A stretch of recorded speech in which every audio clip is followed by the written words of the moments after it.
Okay, we're going to do the life towards St Lucia Estuary mouth. I see there's nobody here yet, but we can use it as a video. Pardette, gaan ons stap. Kom. Kom meisie, kind, ons gaan mond toe.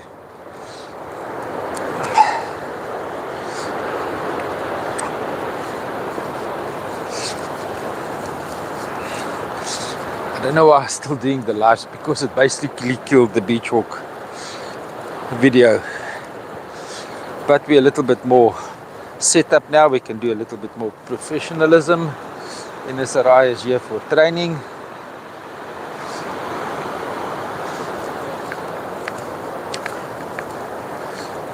Welcome, guys. We're doing a walk to the estuary mouth. I have to concentrate a little bit more on activities with the life. It's a very expensive exercise and not very popular at the moment.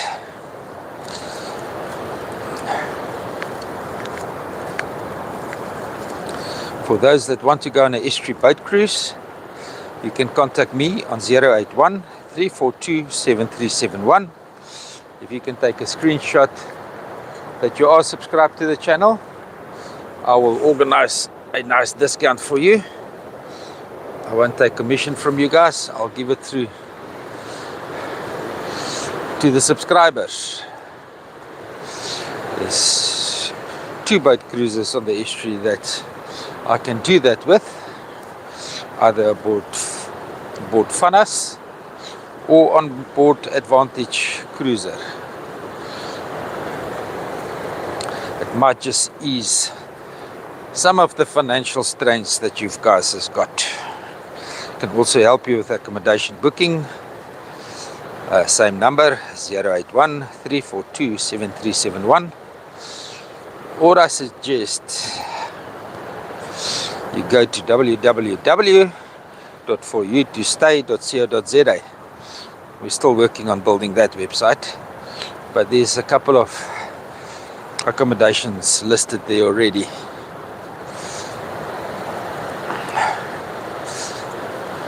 I'll be working on that website next month.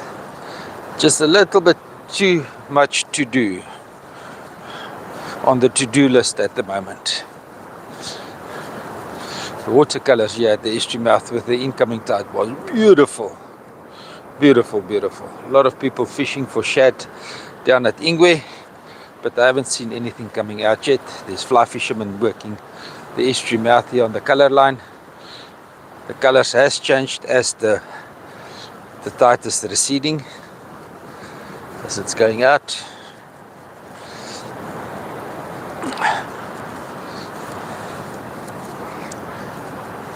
So yeah, it's not much marine retention at the moment. The estuary basin, the base of the estuary is much higher than the ocean, so only on spring high the water comes in, and as soon as it turns, you can see that it's already flowing estuarine water out. You can see it by the color, so the clean water don't push in all the way to the bridge. It's because of all the ocean-borne sediment and river-borne sediment that is clogging up the system. The system is really, really in danger, but people do still fight me on it. Even the scientists say that nature can fix itself, but there's scientific proof that it can't, because of the Richards Bay Harbour, the dredging at Richards Bay, the mining at Mapelon and Dawson's and Yoganyan. The system cannot fix itself, but they determined that this will work. The estuarine is busy dying because the scientists don't want to allow human intervention. More. And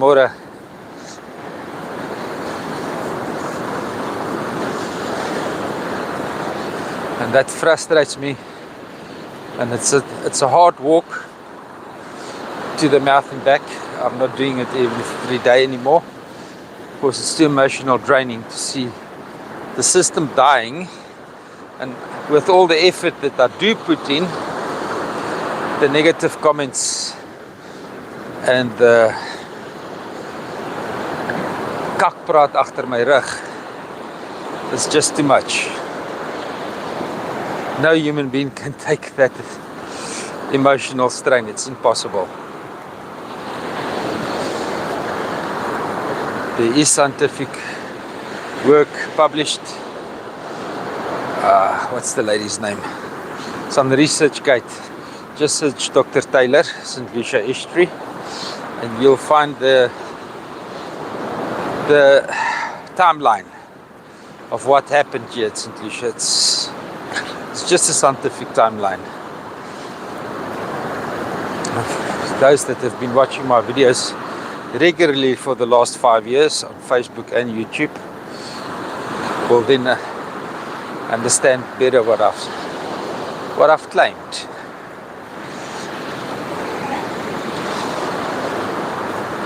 Now these reeds over here, they're part of the carbon cycle, and as the farmers on the Mvolozi floodplain,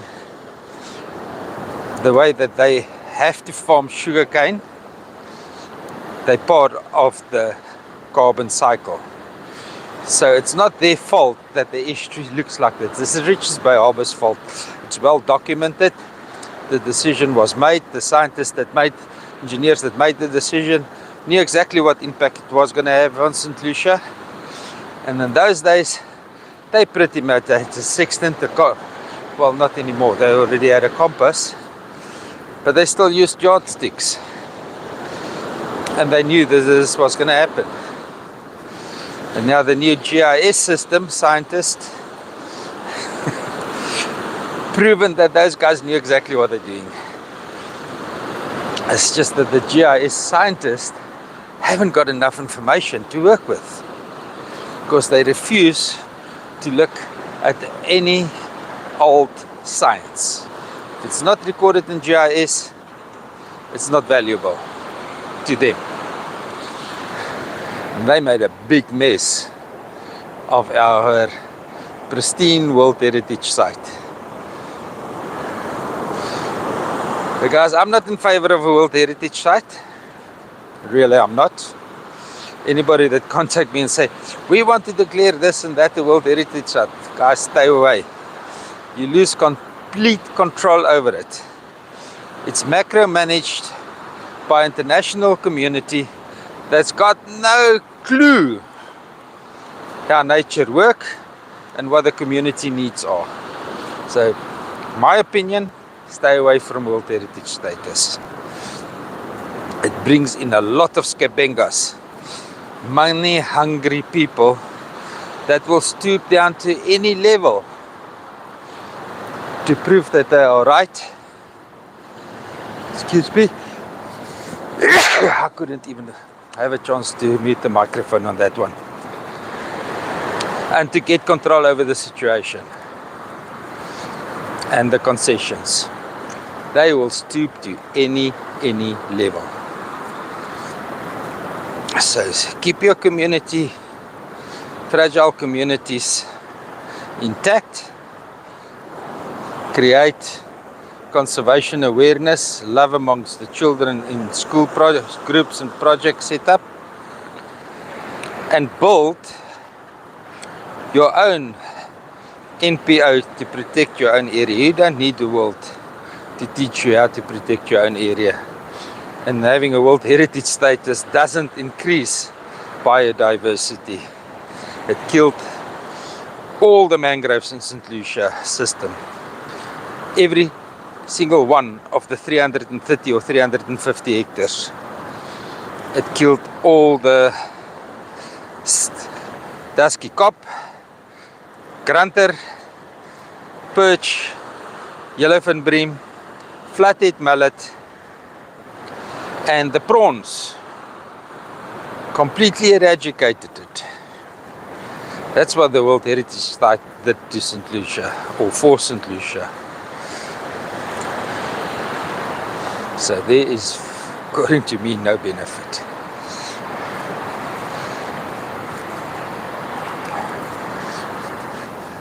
Jy, kom jy saam? Kom jy saam? Gaan ons 'n bietjie mond toe stap.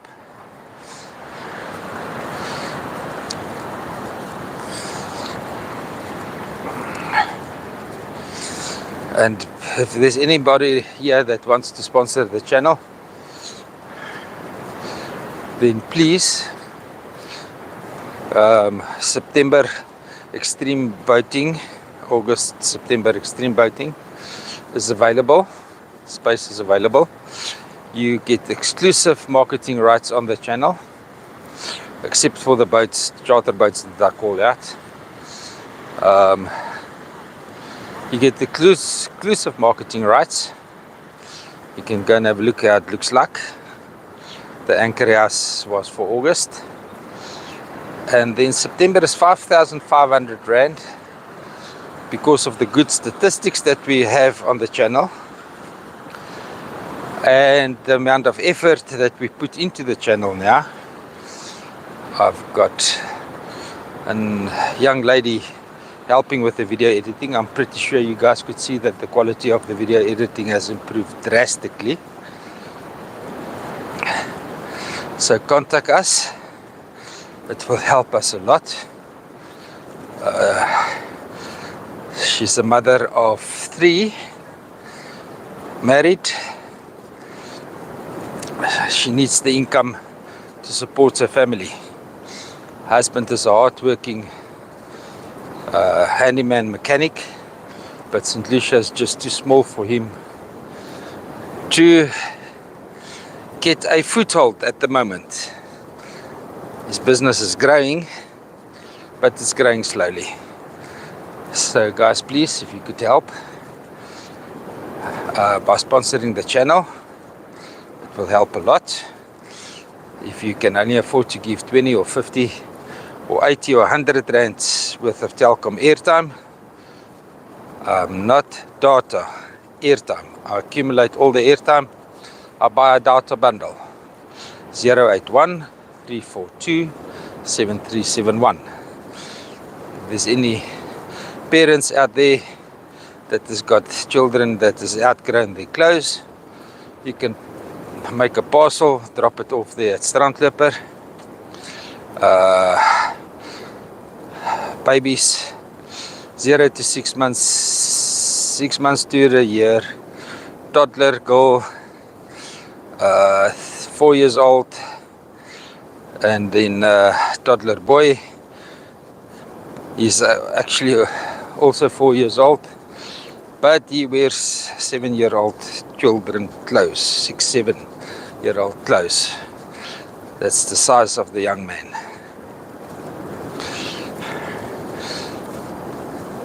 So let's have a look here.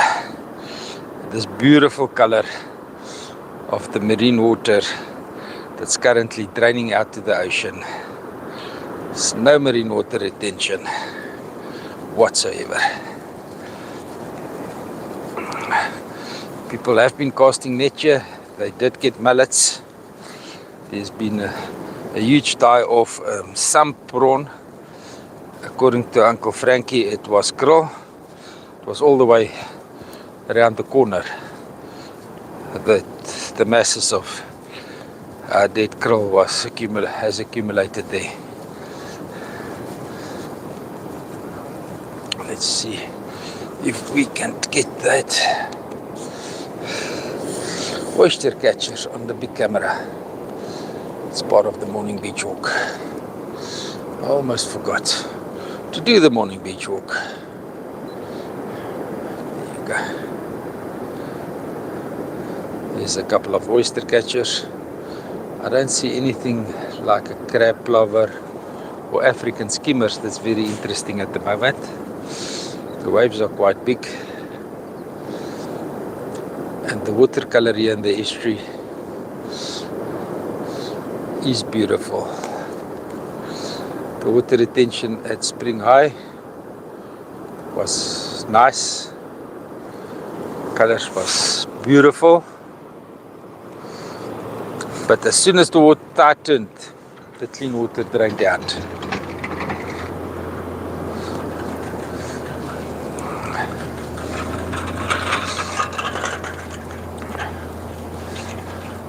So there was no marine water retention. Okay, now guys, you must bear with me. I need to do a battery swap on the big camera. Good morning, Ali. Ali is from Kuwait. He's got a YouTube channel where he does skeet shooting. And please go and subscribe to his channel.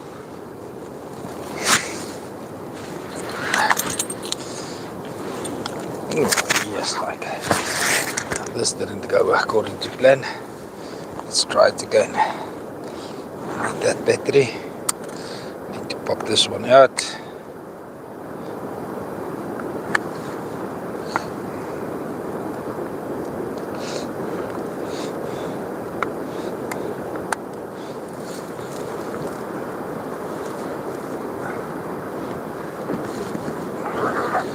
That's up. Oops.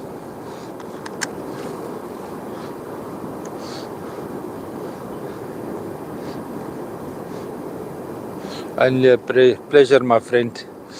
You've been supporting the channel so well with your comments and the timeline of your comments. It's incredible. Thank you. I don't have time to do all that. And it's very important to maintain a channel to do that.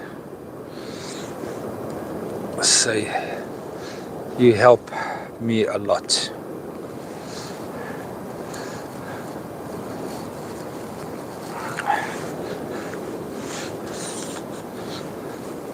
Some fly fishermen over here. I can't invade their privacy, so I'm just gonna swing away from them quickly. They haven't caught it much yet. Pardette, kom jy?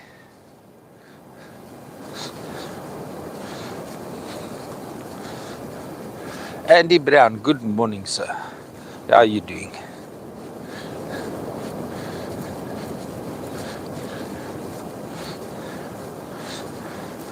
Caught anything yet?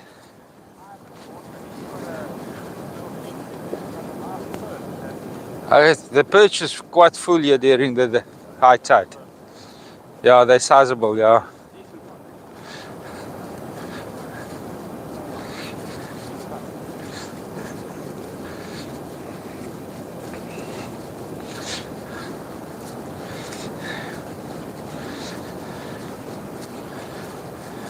Morning. Can't complain.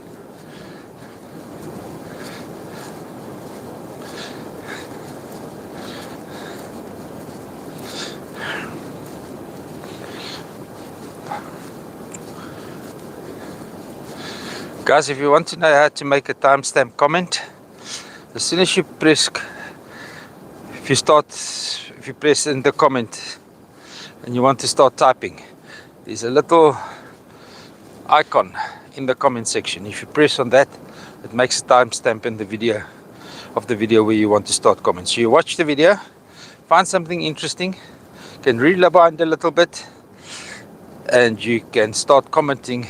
Press pause, start commenting, make the timestamp, and everybody will know which part of the video are you talking about, and they can go and click on it and go and view what is interesting for you.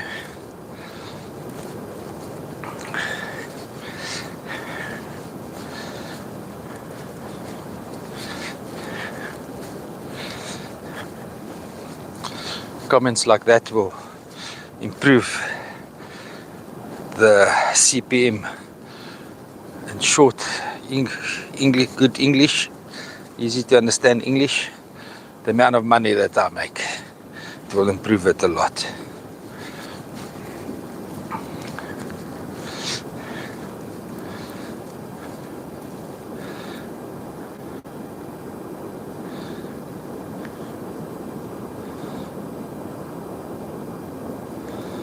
It's absolutely beautiful. I love this place. Been talking to Etienne Snyman yesterday. What a privilege to be able to grow up here, and even a bigger privilege to grow old here.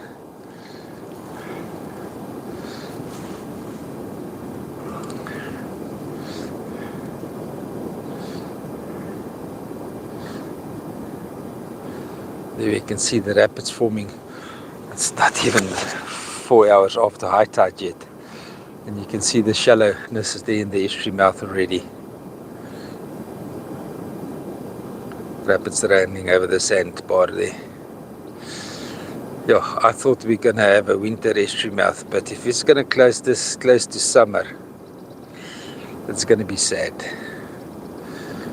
It's going to be sad because summer we've got scouring, winter we've got building.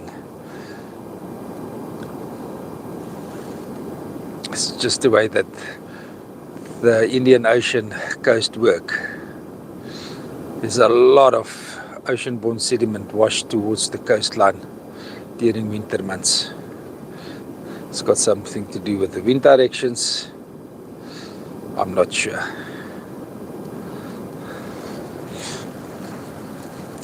I must concentrate a little bit more on my A-roll and B-roll video photography, but also working on. Pardette, ons gaan 'n bietjie vorentoe gaan.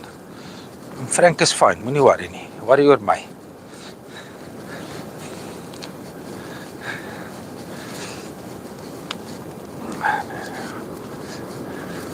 13 viewers, only 3 likes.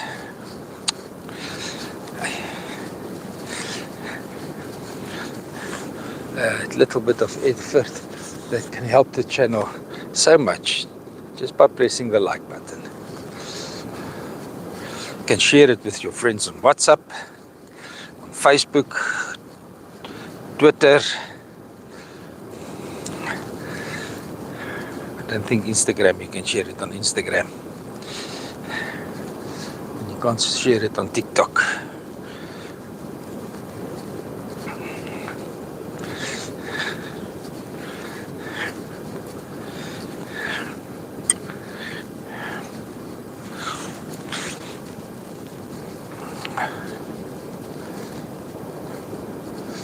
Rihanna, goeiemôre.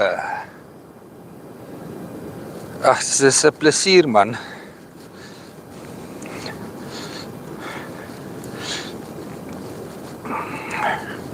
Dis regtig net 'n plesier. Let's see what that log looks like that's floating down there. A big log floating towards the ocean. But it is very unsettled. I can't understand why.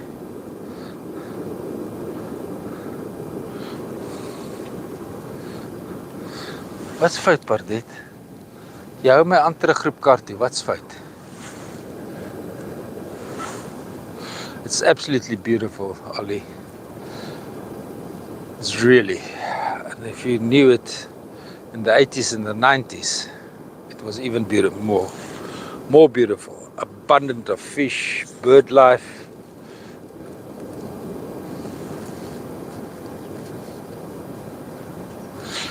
Are you cleaning your shotgun?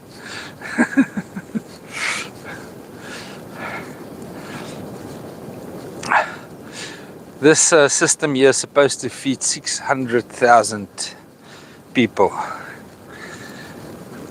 And they just killed it. They just shut it off. Jealousy, they call ancestral harvesting rights, they call it poaching. And they rather kill the system than have people feeding from it.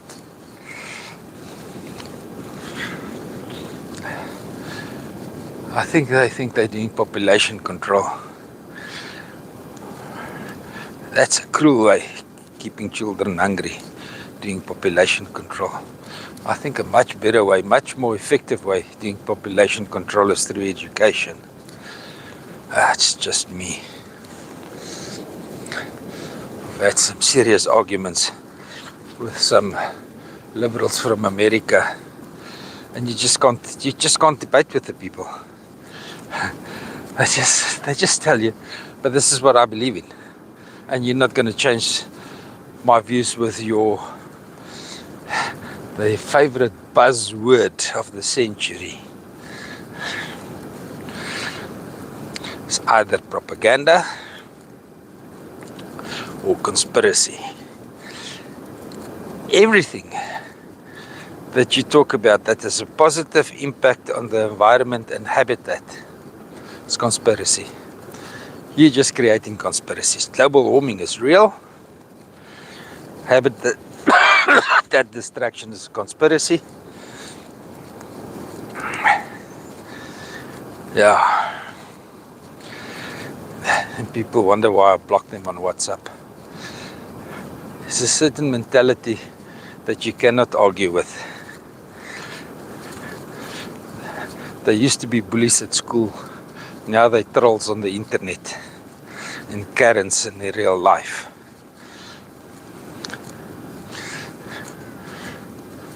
And these reeds that's supposed to die in salt water is growing on the beach. And we knew that because in the 50s when my grandparents came and had holiday here, they used to build their campsites out of those reeds here on the beaches of St Lucia Estuary. Then the estuary mouth was way north at the main beach. That's also a rumor. Also a conspiracy. Now this is all ocean-borne sediment deposited on a bentonite mud bank here. Not allowed to call that clay bentonite, it's different. Bentonite comes from the explosion of a volcano. And this clay, although it's used for exactly the same thing in the industry, it's got the same properties as bentonite, it's got the same density as bentonite, because it wasn't created in the same timeline as bentonite, but it's now the erosion of the Drakensberg Mountains. You can't call it bentonite.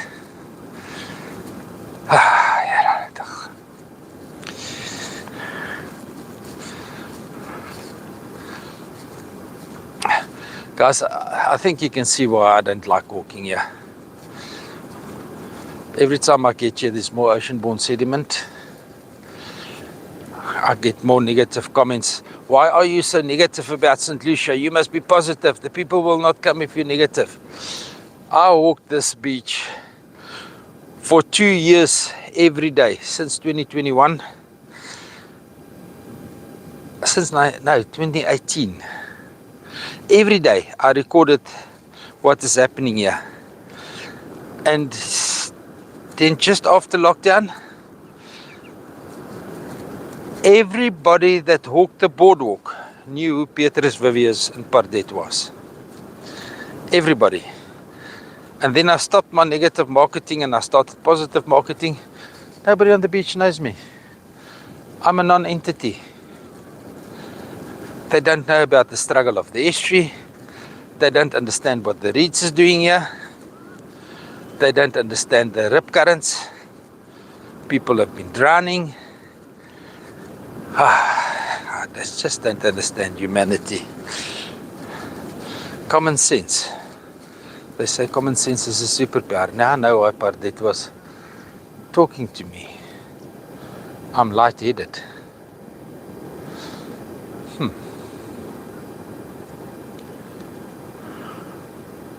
She could smell my blood pressure dropping or rising or whatever is happening.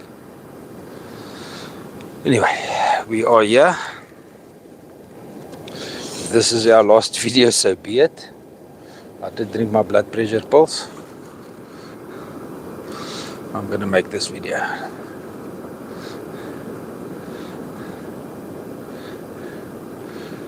That is the beach channel. It's not a river mouth.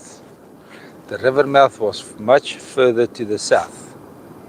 The Mfolozi and the St Lucia had two mouths right through the history of man. But in 1952, the Royal Society of South Africa, a lady scientist that was living here in these beaches, recording the sediment movement, has decided to make the split hard and fast, so that when the Mfolozi comes down in flood, it takes all the mud into the ocean where it's needed to form coral reefs, feed the phytoplankton. It's part of the carbon cycle. Jacques Becker, goeiemôre Petrus. Hoop dit gaan goed met julle daar in se mooie St Lucia. Koen Smit, goeiemôre.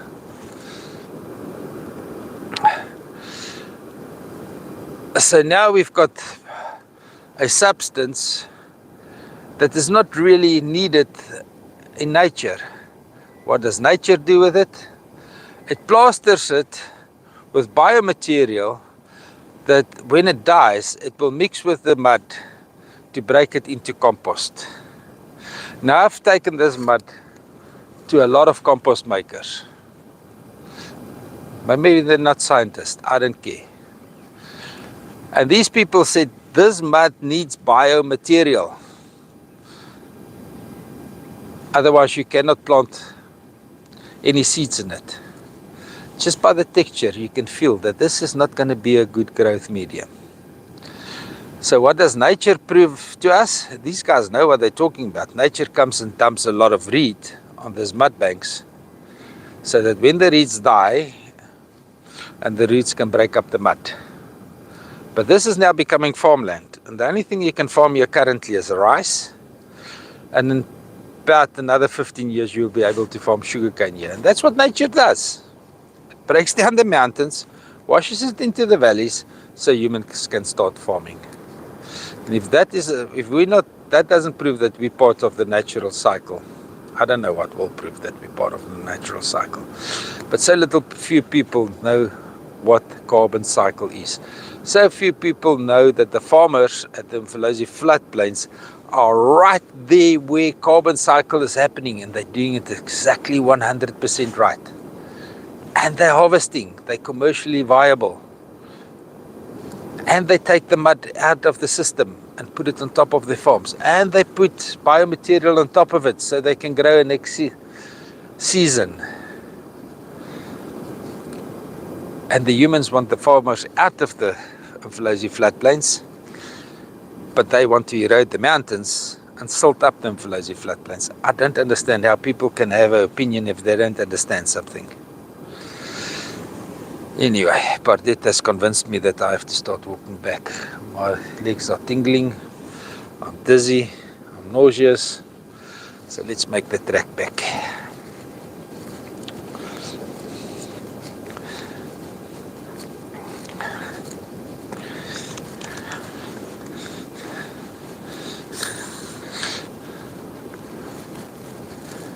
Marco van die kerk, jy sê dit so mooi, jy sê dit in my taal. Mense is deur die kak. Ek het in my lewe nog nooit 'n beter wetenskaplike gevind as 'n boer nie. I'm talking about a farmer, I'm not talking about a political entity that Julius Malema wants to kill and eradicate. Talking about the guys producing food and life on this planet. They're the best conservationists ever. Because if they don't interact with nature, then they have to be Monsanto. We all know what Monsanto does to our bodies. They've got no apathy towards human beings.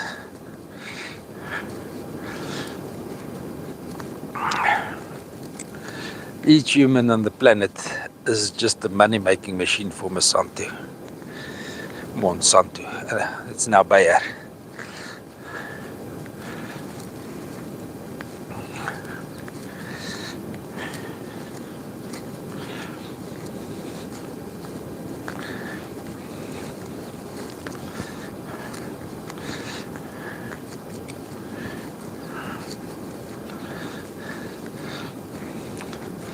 The international guys, if you've got a spare $1 or 10 or 100, you can pop it into my PayPal account, please. It's petrusviv@gmail.com. That's my PayPal account. It will come up as Bierpens TV. That's the alias I wanted to make these videos under. Jock, daar het 'n paar dae terug vir die barometer geval het daar baie mooi salmon en garrick uitgekom. Shadows volop, altyd. Hier in die mond kry jy ons baie mooi perch. Maar dis nie iets wat ek regtig wil adverteer nie. Want ons soek die perch populasie om te probeer broei en teel in die mond, in die meer. So ons wil nie die mense moet dit kom uitvang nie. Maar ek gaan nou nie vir jou sê as jy jou perch kom vang, jy moet hom teruggooi nie. Ek is glad nie 'n catch and release uit nie. If you caught it, you cook it. Klaar.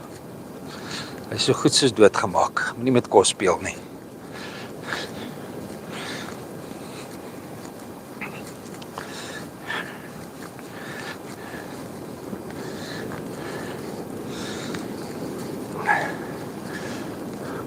I think I've got enough video of this now. I just want to go and do Johannes Kilian. Môre Johannes. Baie dankie. Waardeer dit dat jy kyk en dit like en dit share. Dit alles help.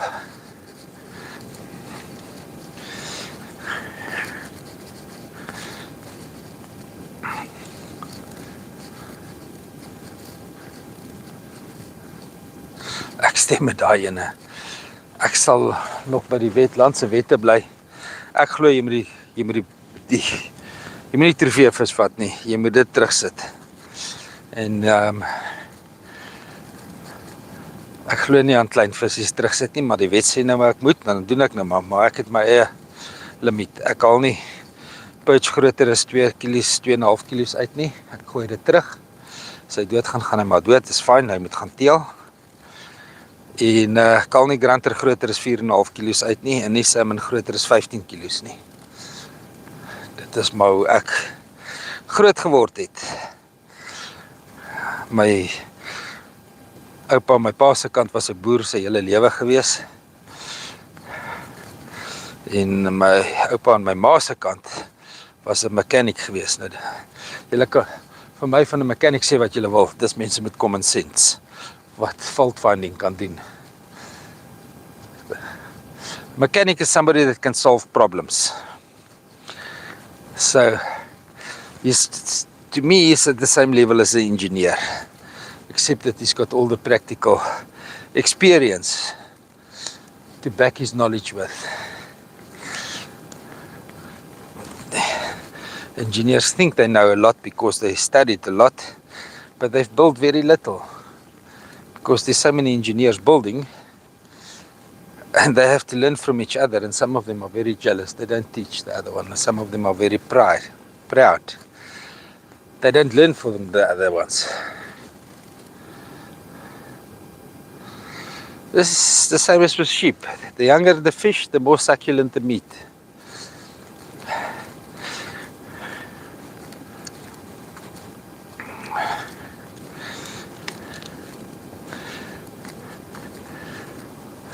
Probably because I was very young when I already caught my trophy fish. Fish that I couldn't land myself. Fish big enough that 2 adults had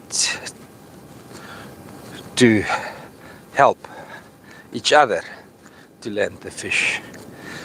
So I've had those experiences. Kingfish, salmon, shark, rays, sawfish. Before I was 12 years old, I caught my trophy fish already. So I'm into eating fish. I love fish. I love eating fish. As long as it's got scales. I'm not so much into fish without scales. I've burnt myself many times. I got nice and sick eating fish without scales.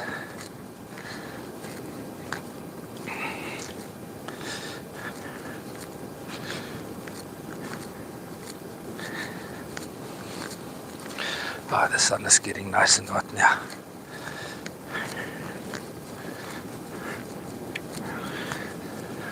What is the time? Let's see if I can slide down here. It's another 55 minutes before the next whale train comes.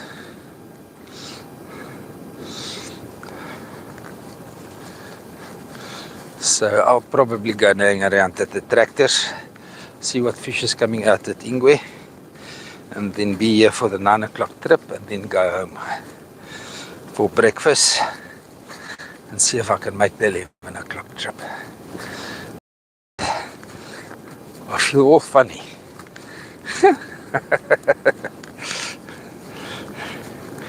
Anyway, hulle sê uitword is nie vir sissies nie. Getting old is not for the meek. I'm not that old yet. Just didn't look after my health well enough.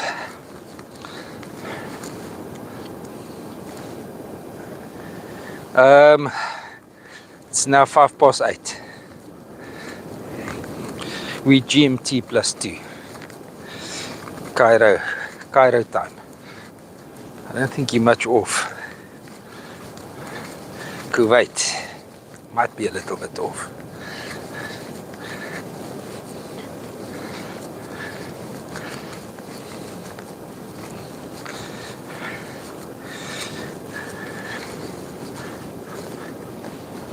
But you +3, so you're 9 o'clock at the moment.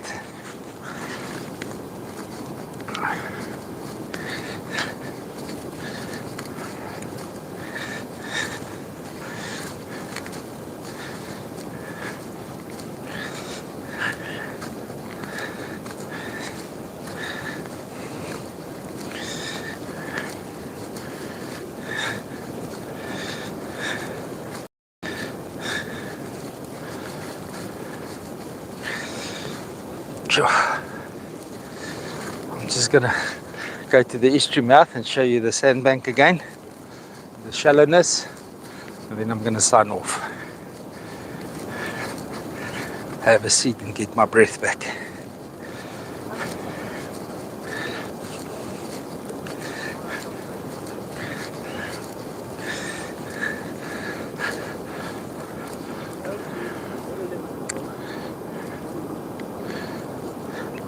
Sorry, Frank, I think I'm going to stay for 9 o'clock for the next launch.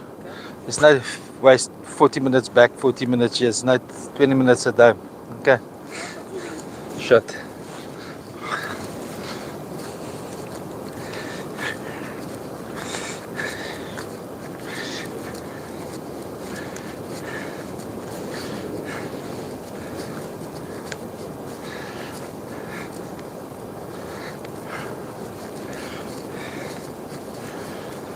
Yes, guys are fly fishing here at the moment. I would use a choker bait, thin, cut like a pencil bait. Pencil bait is a type of worm that you normally find in a healthy estuary. That's what I would use here. I know that perch very much love chicken gizzards and darms, what's darms in Engels, intestines of chickens. Perch very much love that. And if you stand here on high tide when the water is clear, you've got a little bit of height and you've got a polarizing glasses on, you can see how the perch goes for the tummies of the mullet. That's absolutely their favorite hunting method. They swim on their side until they get under the mullet and then they rush up and grab it at the tummy and tear the tummy out.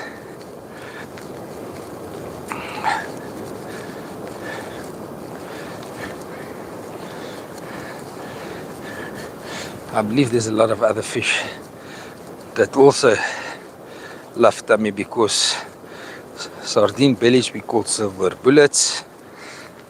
Shad bellies is very popular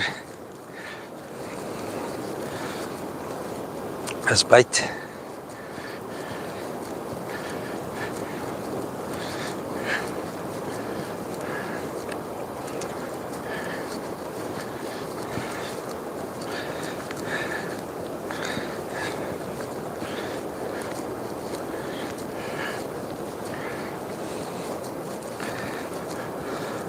Huge. Now, If you take it that our high tide is 2.7 meters above mean sea level, and this is close to 2 meters. For all practical reasons, we can call this 2 meters. You can guess how shallow that is at the moment.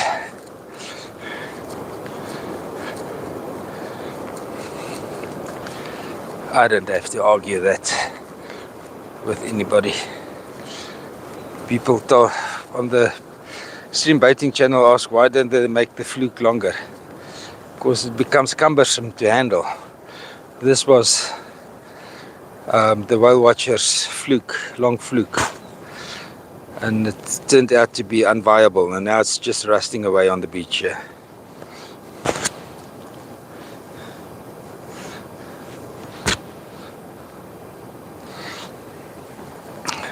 Yeah, no, shad bellies and a small mullet, absolutely salmon, dusky cop's favorite, absolutely.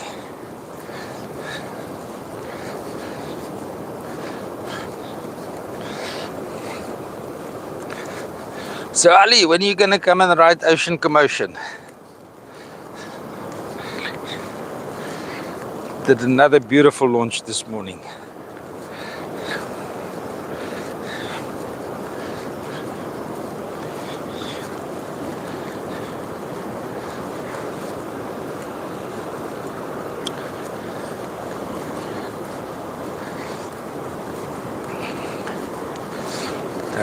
Where this rapid starts, that's where scouring happens. Scouring happens when water rushes over a shallow bank or rocks.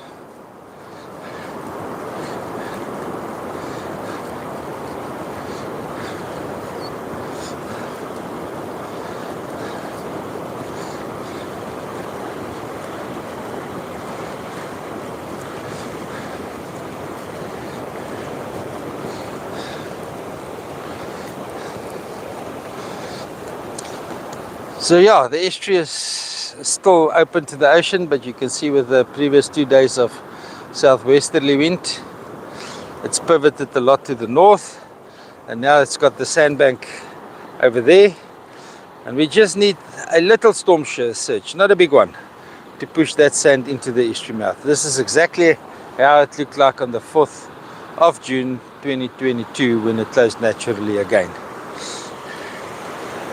We just had much more rain in the December of 2023, so the wetlands are still draining out, but that's all that St Lucia has at the moment. It's a drain into the ocean.